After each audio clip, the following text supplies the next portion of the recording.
between the Indian Ministry of Agriculture and Mashav, the Israel Center for International Cooperation of the Ministry of Foreign Affairs. This, of course, is an enhancement of our success story in setting up centers of excellence throughout India, and we will encompass many more Indian states and newer cutting-edge technologies throughout them. We're very happy with this cooperation, of course. The next MOU is between UP Jal Nigam government of Uttar Pradesh of the Republic of India and the Ministry of National Infrastructure, Energy and Water Resources of the State of Israel on state water utility reform in India. This is an agreement or a memorandum of understanding which will share Israeli experience in water management in specific cities within Uttar Pradesh, which will serve as a model for other states throughout India.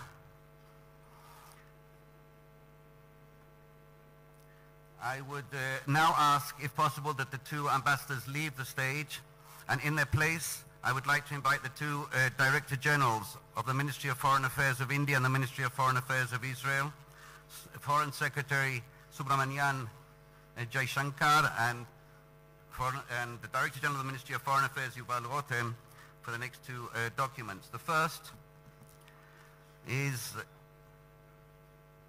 a memorandum of understanding between the Ministry of Drinking Water and Sanitation of India and the Ministry of National Infrastructure, Energy and Water Resources of Israel on a national campaign on water conservation in India. This is a public awareness. This is a public awareness document which, or agreement which will share Israeli experience in water conservation as a permanent campaign throughout India, of which we've spoken so much about, the two Prime Ministers have spoken so much about over the past few days. And the last document, but in many respects the most overarching and comprehensive one of all, is the memorandum of, the joint statement, Israel-India joint statement that focuses on the entire discussions of the two Prime Ministers over the days and the entire spectrum governing Israeli-Indian relations, governing Indian-Israeli relationship. I should add that this document will be distributed to the media immediately after this, and it's overarching and comprehensive in how it lays for all of us a roadmap of where we will be moving and where we should be moving in this wonderful relationship we have between Israel and India. What I would like now to ask, please, if you could leave the stage, Director Generals and Ambassadors, and to ask the two Honourable Prime Ministers if they could, we will now move to the press statements given by them on the podium. Thank you very much indeed.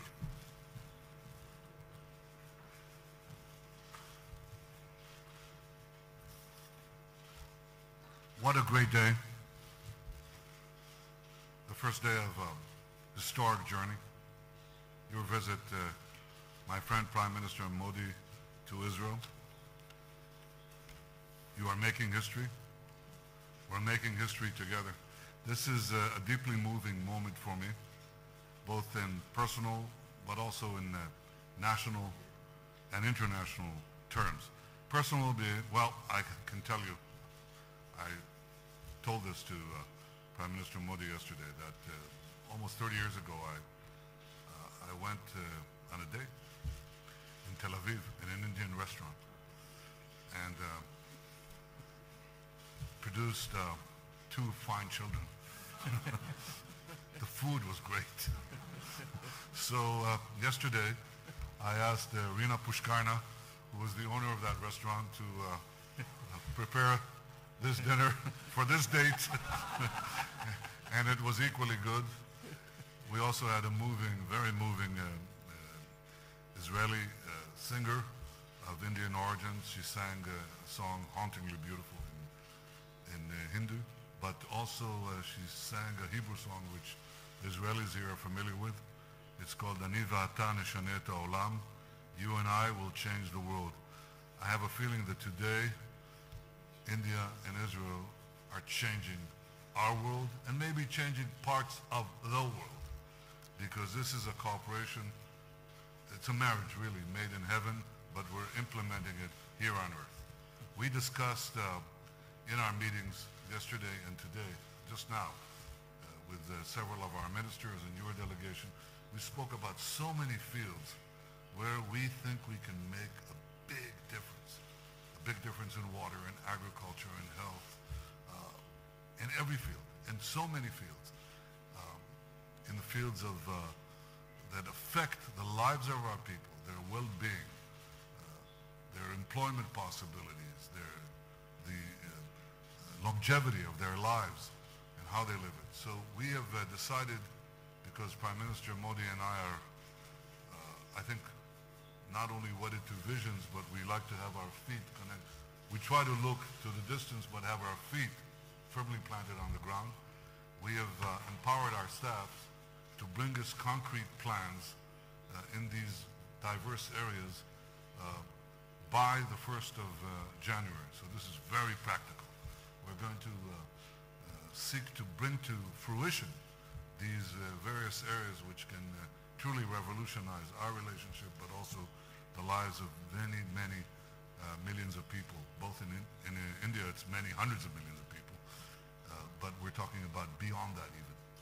We're talking about also cooperation in third countries and actually working together to better the future of the people of Africa. India is present there. Israel is present and coming into Africa. And we think that by joining forces in various areas that I just discussed and others, we can help the people of Africa as well. So this is very, very exciting, and it tells you how we are seizing the future. We also recognize that we are being challenged. We're being challenged by the forces of terror that seeks to undermine our world, our countries, the peace and stability of our common civilization. And we have agreed to cooperate in this area as well. I have to say that from this meeting, we shall be meeting young Moshe Holtzman, who was a survivor of the horrible terrorist attack in Mumbai. And I thank you, Prime Minister, for making this important gesture. But this is an expression of our commitment to fight the bad and work for the good. And I think this is what marks this visit. It's a partnership to seek the good, to defend the good, to achieve the good. And this is a good day. Welcome, my friend, Prime Minister Narendra Modi.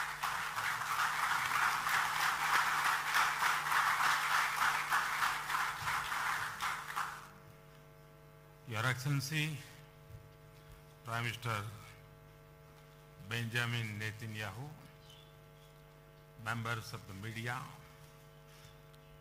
thank you, Excellency, for your warm words of welcome and for the exceptional generosity with your time and friendship.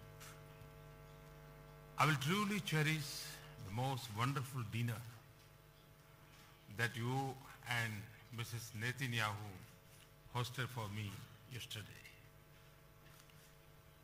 Our conversation last night, meeting Mrs. Netanyahu, learning about your family, especially what you told me about your father, has taken my experience of a beautiful country to a whole new level. India admires the success of your people in overcoming adversity to advance, innovate and flourish against all odds. Friends, I'm honored to be in Israel on this extraordinary visit. In our modern journey, our paths have been different, but our belief in democratic values and economic progress has been a shared pursuit. This visit is an occasion to rejuvenate the bonds of our friendship, to compose a new chapter in our ties, and to jointly venture toward new horizons of engagement. Prime Minister Netanyahu and I have had productive discussions covering an extensive menu of issues, not just on areas of bilateral opportunities, but also how our cooperation can help the cause of global peace and stability. Our goal is to build a relationship that reflects our shared priorities and draws on enduring bonds between our peoples. Friends, Israel is among the leading nations in the field of innovation, water, and agricultural technology. These are also among my priority areas in India's development.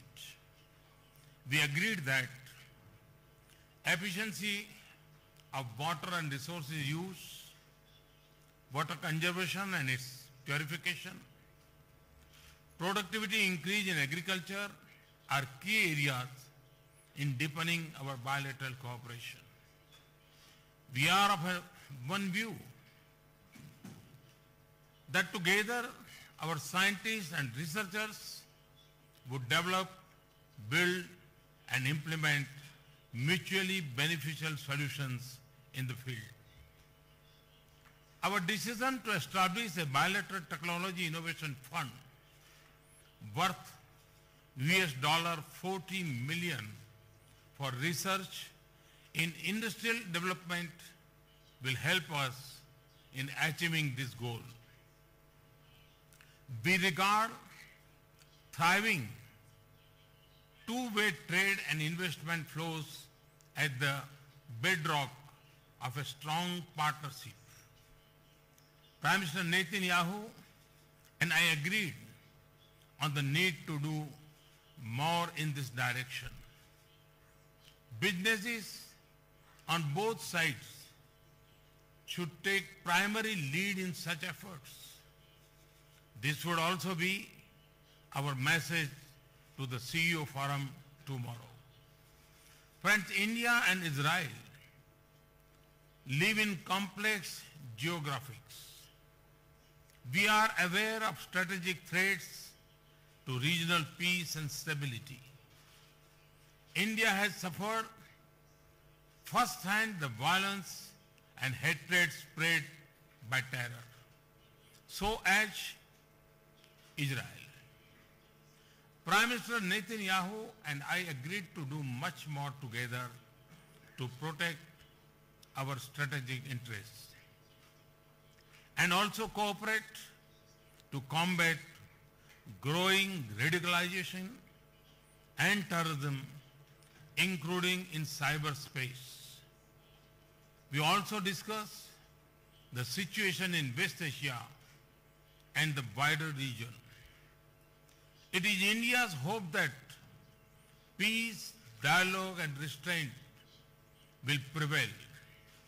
Friends, our people hold natural affinity and warmth for each other. The Indian origin Jewish community reminds us of these bonds. It also serves as a bridge to a shared future. In recent years, we have been receiving a large number of Israeli tourists in India. At the same time, more and more Indian students are choosing to pursue advanced academics and research in your best universities.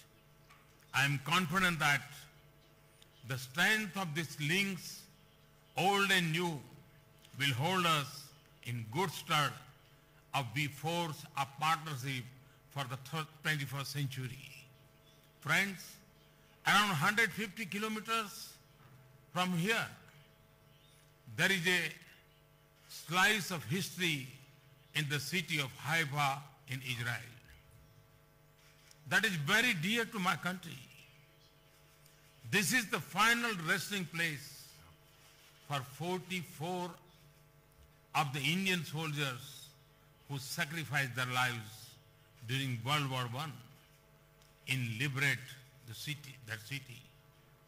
Tomorrow, I will travel to Haifa to pay homage to our brave Indian soldiers. Excellency Netanyahu, it has been a productive and memorable 24 hours in Israel. I'm sure the rest of my stay would be equally exciting. Let me also take this chance to invite you and Mrs. Netanyahu and your family to visit India.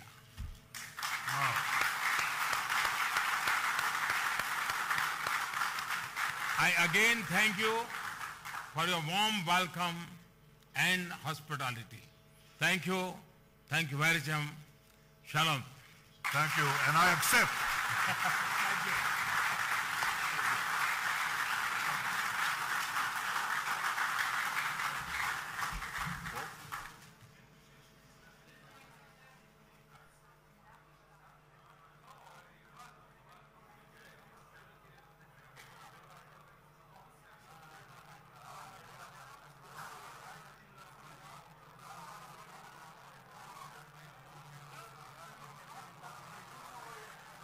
Up here.